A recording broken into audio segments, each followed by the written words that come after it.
Xin chào các bạn đã quay lại với kênh Cô Ba Bình Dương. Lần trước mình đã đổ trứng sống vào thịt heo. Nhiều bạn đã làm theo, thành công và rất thích công thức đó. Thế thì sao chúng ta không thử cách này với thịt gà? Dĩ nhiên sẽ có những điều chỉnh để phù hợp. Với cách này, bạn có thể biến thịt ức gà tốt cho sức khỏe thành món ăn vô cùng hấp dẫn luôn. Cách làm chi tiết mời các bạn xem qua video nha.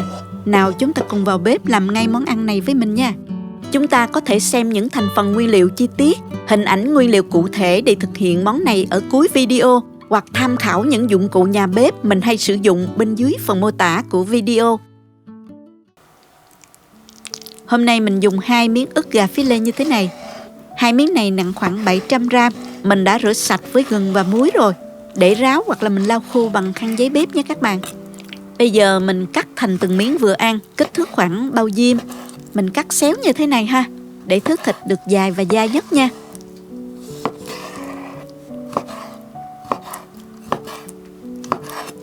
Mình cho qua thố để lát nữa ướp luôn.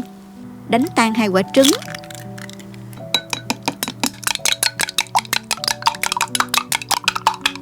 Rồi mình đổ vào thịt. Đảo đều cho trứng áo đều thịt. Sau đó thì mình cho từng muỗng canh bột bắp vào, áo đều. Với số thịt gà này thì mình cho khoảng 5 muỗng canh bột bắp. Các bạn có thể sử dụng tinh bột năng hoặc là tinh bột khoai tây cũng được, miễn là các bạn sử dụng loại tinh bột là được. Tinh bột sẽ giúp cho khi chiên, thịt được giòn xốp, dễ áo gia vị hơn nữa. Bạn dùng bột mì cũng được nhưng thành phẩm cho ra sẽ cứng hơn đó.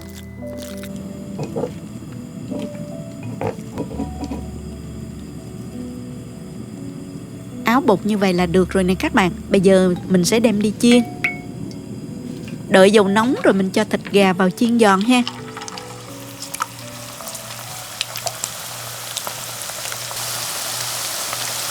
Bột áo nở đều và phồng lên nè.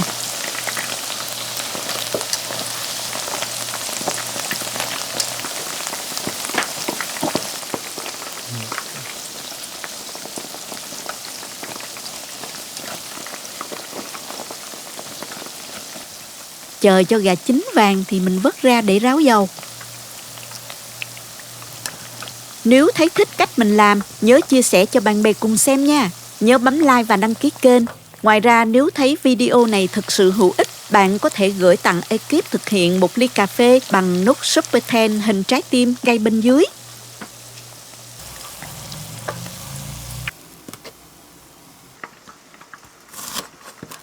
Sau đó mình đập dập và băm nhuyễn hành tỏi.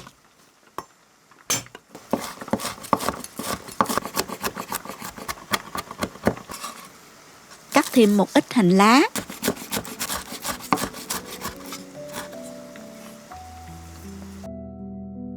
Rồi mình pha nước sốt gồm có 2 muỗng canh nước tương, 2 muỗng canh mật ong,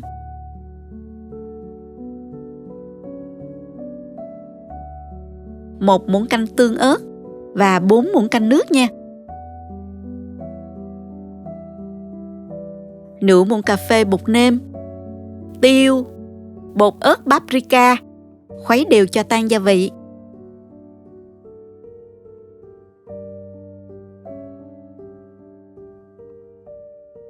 Dùng một cái chảo sâu lòng, cho một ít dầu vào. Đợi cho dầu nóng lên thì mình cho hành tỏi vào phi thơm.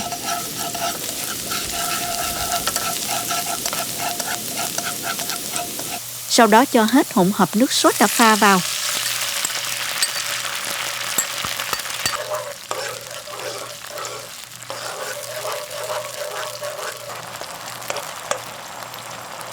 Chờ cho nước sốt sôi lên thì mình cho hết phần thịt gà đã chiên vào.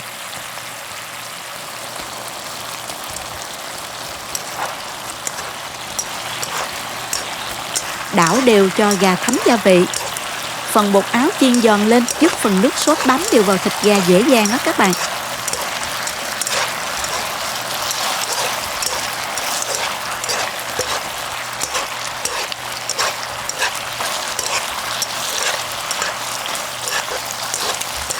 Đảo đều trên bếp với lửa nhỏ cho đến khi nước sốt cạn và thấm hết vào thịt như thế này là được ha.